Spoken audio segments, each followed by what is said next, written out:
माननीय मातृशक्ति भाइयों बहनों प्यारे बच्चों, भाई सुशील जी ने और उनकी देवी जी ने आज अपने विवाह वर्षगांठ के उपलक्ष्य में पवित्र यज्ञ के साथ में सुंदर जीवन को सुखद मंगलमय बनाने की प्रार्थनाओं के साथ में यज्ञ संपन्न किया। थोड़ा सा आज इसी विषय पर विचार रखते हैं। कथा का जो प्रकरण चल रहा है वो फिर आगे करेंगे। विवाह वर्षगांठ का मतलब है कि हम जिस विवाह बंधन में बंधे थे, गृहस्थ आश्रम में बंधने की दीक्षा हमने ली थी, उसके क्या नियम कानून हैं, उनको पुनः पुनरावृत्ति करना, दोहराना। कहीं हम विवाह बंधन बांधने वाले ब्राह्मणों ने जो हमें उपदेश दिए थे वैदिक शास्त्रों में आता, उनके विपरीत तो नहीं चल रहे, उनके अनुकूल हम चलें और फिर अपना सुंदर सुखद मंगलमय जीवन बनाएं। तो सबसे पहले उसमें एक स्वागत विधि आती है, यानी वधू वर का स्वागत करती है। तो प्रथम हाथ जोड़कर वो एक वाक्य बोलती है, ओम साधु भवान आस्ताम अर्चस्यामो भवन्तम। आइए भगवान, मैं आपका हृदय से स्वागत करती हूँ। यहाँ पति को साधु शब्द से उच्चारण किया गया है। आप साधु का मतलब जो गेरुए कपड़े पहन करके रहते हैं वो मानते होंगे। साधु माने जो सधा हुआ है, जो मर्यादित है, जो व्यवस्थित है, जिसका जीवन संयमित है, जो जितेंद्रिय है, सत्यवादी है, धर्मात्मा है, पवित्र है, ज्ञानी है, ऐसे व्यक्ति को साधु कहा जाता है। तो इस शब्द से ही उच्चारण अपने पतियों का करना चाहिए। आइए भगवान, साधु महाराज मैं आपका स्वागत करती हूँ।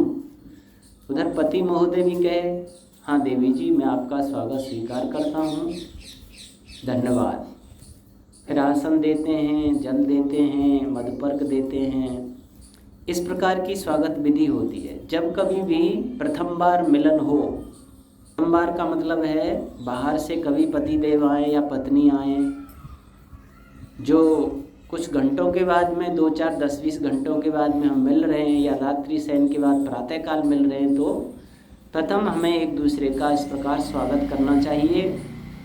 इस विधि से हमारे एक दूसरे के प्रति प्रेम बढ़ता है, प्रीति बढ़ती है, और जिस घर में पति पत्नी में प्रेम होता है उस घर में ही सुख सौभाग्य समृद्धि जन्म लेती है।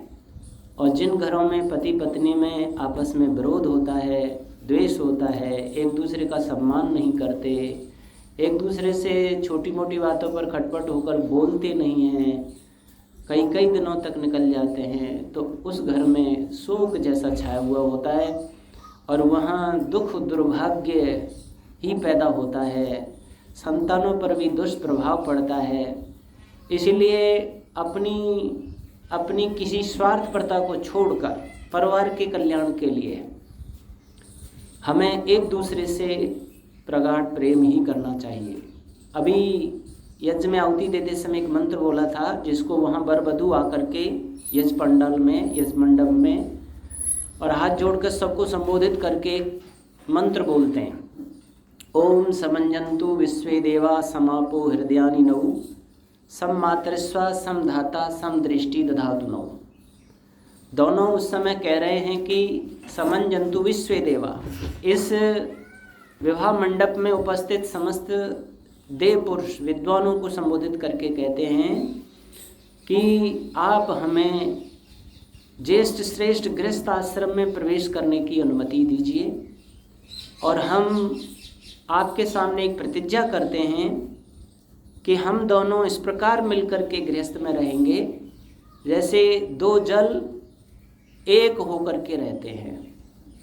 दो जल दो स्थानों से लाए जाएं, एक व्यक्ति छौकरवाड़ी से जल ले और एक व्यक्ति महुआ से जल लेके आए और दोनों को एक पात्र में मिला दिया जाए, तो दुनिया की कोई ताकत ऐसी नहीं है कि दोनों स्थानों से लाए हुए जलों को पुनः अलग कर दे। वो ऐसे मिल जाते हैं कि उनको अलग नहीं किया जा सकता। दूध में पानी मिला दोगे तो मशीनें हैं पानी और दूध को अलग कर देंगी।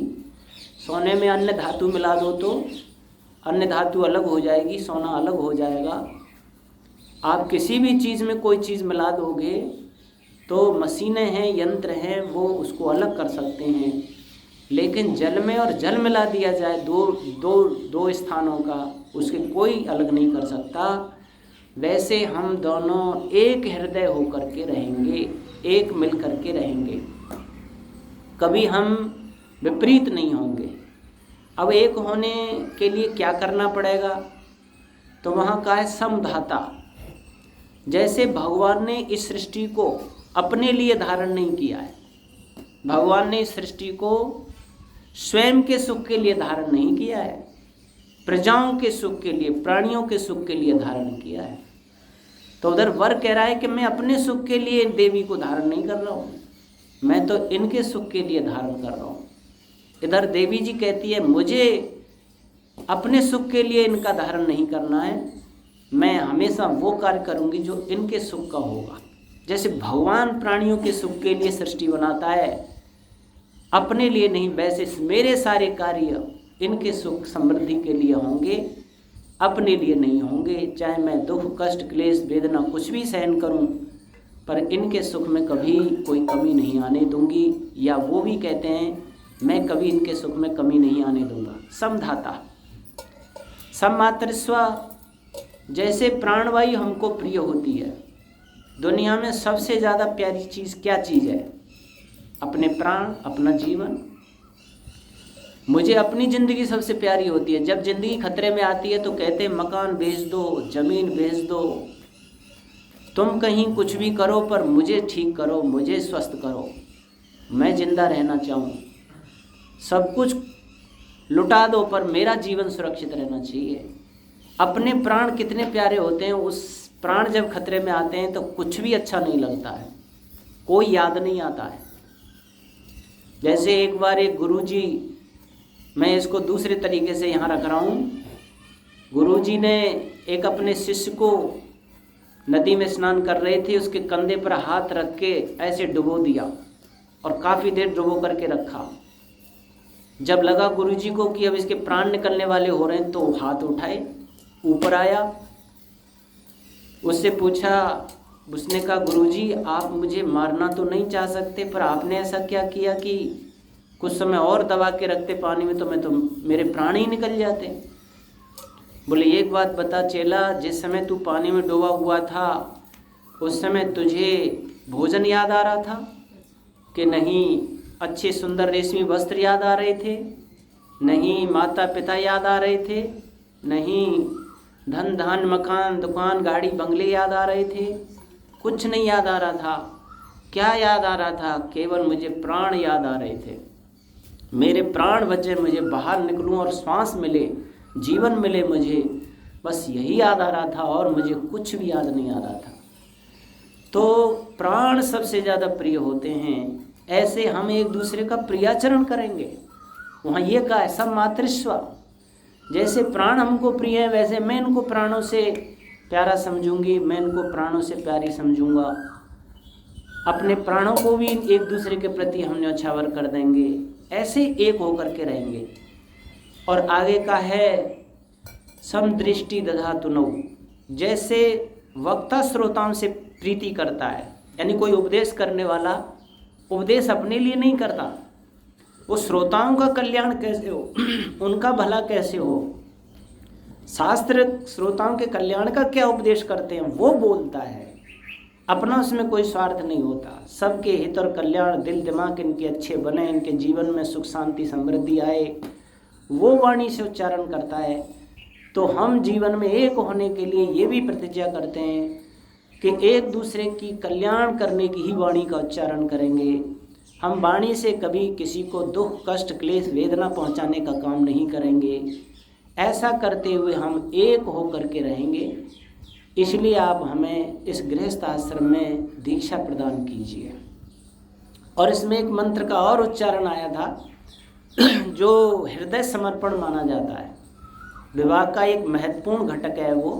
विवाह संस्कार में एक महत्वपूर्ण प्रक्रिया कराई जाती है हृदय समर्पण, यानी वधू वर के हृदय पर हाथ रखती है और वर वधू के हृदय पर हाथ रखता है, और दोनों हाथ रख के एक मंत्र बोलते हैं, मम व्रते ते हृदयम दधामी, मम चित्तमनु चित्तम ते अस्तु, मम वाचमेक मनाजुषस्व प्रजापतिष्वा निनक्तु मह्यम। केवल इस मंत्र को गृहस्थी लोग समझ लें, केवल पूरे विभाग को छोड़ दें और केवल इस मंत्र को समझ लें और इस पर आचरण करने लग जाएं, तो उनका जीवन कितना स्वर्गमय होगा।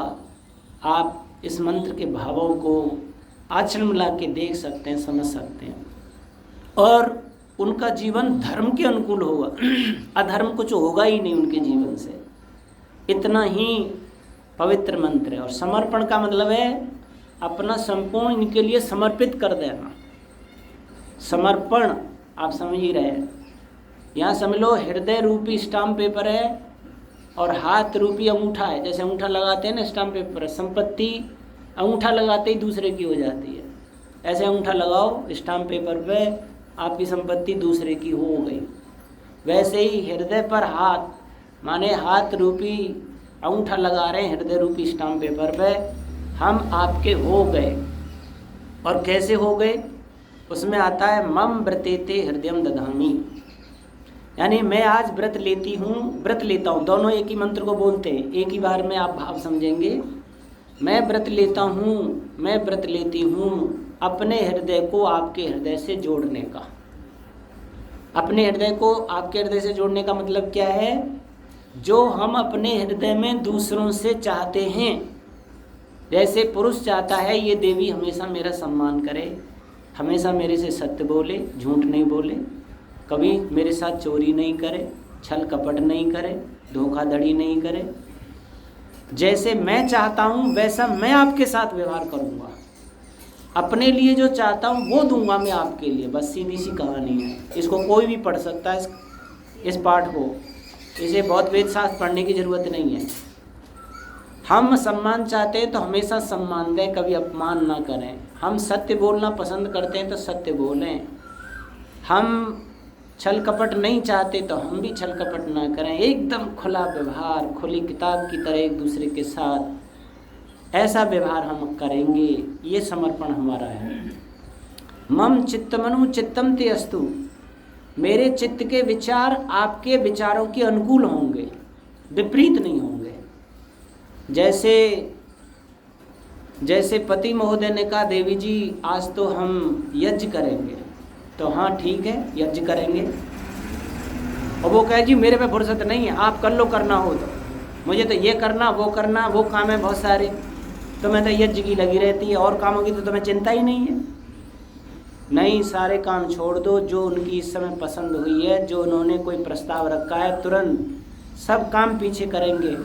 पहले आपकी जो भावना है उसकी कद्र करते हैं। ठीक है आप करिए, मैं आपका सहयोग करती हूँ, बाद में कर लेंगे। अगर देवी जी ने कोई प्रस्ताव रखा है, आज घर में ऐसा भोजन बनाना चाहती हूँ, हाँ हाँ बनाइए, जो आपको अच्छा सा लगता है वही बनाइए। मुझे बोला आपको क्या पसंद है, बस जो आपकी पसंद है वही मुझे पसंद है। आपका जो रुचि रुझान है वो मेरे को है। ऐसा हमारे गांव में एक उदाहरण दिया जाता था। दो भीमार गंगोली नाम के दो ब्राह्मण परिवार के थे। माता पिता रहे नहीं थे, वो रड़ुआ थे, विवाह नहीं हुआ था उनका। छोटा भोजन छादन आदि बनाता था और बड़ा जो है वो सामाजिक कार्य करता था। अब बड़े ने एक दिन कहा भाई ऐसा कर, आज तो तू आलू बना ले सब्जी में। और ठीक है भैया आलू बनाता हूँ। फिर वो चला, अरे ठहर ठहर, आलू तो यार रोज़ खाते खाते झिक गए, आज तो तू ऐसा कर दाल बना ले। क्या बात है भैया, तुमने तो मेरी बात, मन की बात छीन ली। मैं भी सोच रहा था आलू खाते खाते झिक गए, आज तो भाई दाल ही बनानी चाहिए। वो आगे बढ़ा, उसने कहा ठहर ठहर ठहर, ऐसा कर इस समय ऋतु आ रही है, बढ़िया गोभी आ रही है, तू ऐसा कर गोभी ले आ, उसको बना। क्या बात है भैया, तुमने तो मेरी ही बात छीन ली। मैं तो यही सोच रहा था, दाल तो घर की चीज़ है, रोज़ खाते खाते रहते हैं, कभी बना लो। जो मौसम का फल चल रही है सब्जी वही बनानी चाहते हैं, अभी लाता हूँ। यानी बड़ा भाई जो कह दे, कभी छोटे ने विरोध ही नहीं किया जीवन में, और छोटा भाई कह दे तो कभी विरोध नहीं किया, चाहे उसके विपरीत हो, चाहे बात उसके उल्टी आ रही हो, फिर भी इतनी अनुकूलता जिन लोगों में होती है, अपनी नहीं दूसरे की इच्छा को देख करके चलते हैं। इनकी इच्छा क्या, ये संतुष्ट किस में हो सकते हैं, ये प्रसन्न किस में है, बस वही, उसी में हम संतुष्ट और प्रसन्न हैं। उस घर में आप देख सकते हैं क्या स्थिति होगी, कभी कितना स्वर्ग होगा वहाँ पे। मम चित्तमनु चित्तम ते अस्तु, मेरे चित्त के विचार आपके विचारों के अनुकूल होंगे, विचार कभी विपरीत नहीं होंगे। और आगे का है मम वाच में एक मना जुसस्व, मैं तुम्हारी वाणी को एक मन होकर के सुनूंगा।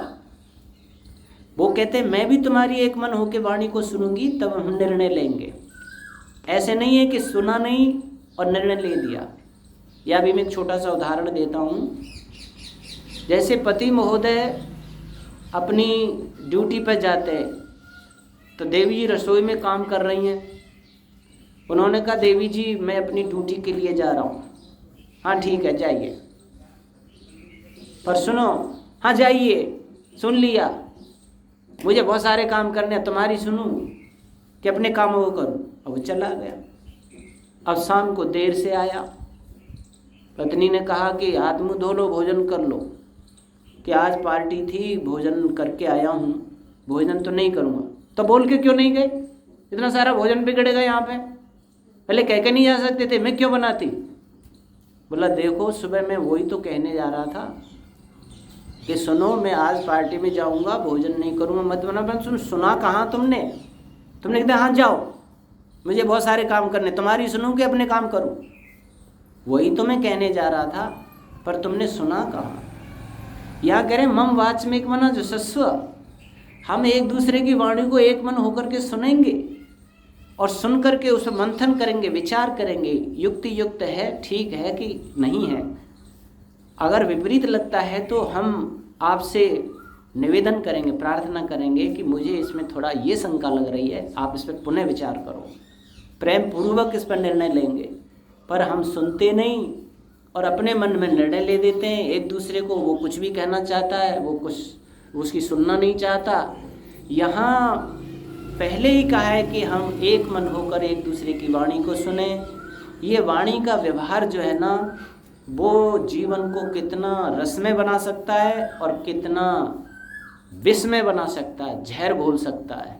इस वाणी को जितना आदमी घर परिवार में संयम से बोलता है, चाहे विपरीत भी तुम्हारे आचरण हो रहा है, पर तुरंत मत बोल दीजिए, उस पर बहुत मंथन कीजिए, विचार कीजिए, और विचार करने के बाद में तब उसका उच्चारण करेंगे तो जो है आपके जीवन में कोई खटास नहीं आएगी, मिठास बनी रहेगी। और अंत में एक बात कही है, प्रजापतिष्ठा नियनक्तु मह्यम, कि हे देव तुमको प्रजापति परमात्मा ने मुझसे जोड़ा है, और उधर वो कहते हैं हे देवी तुमको भी ईश्वर भगवान ने ही मुझसे जोड़ा है।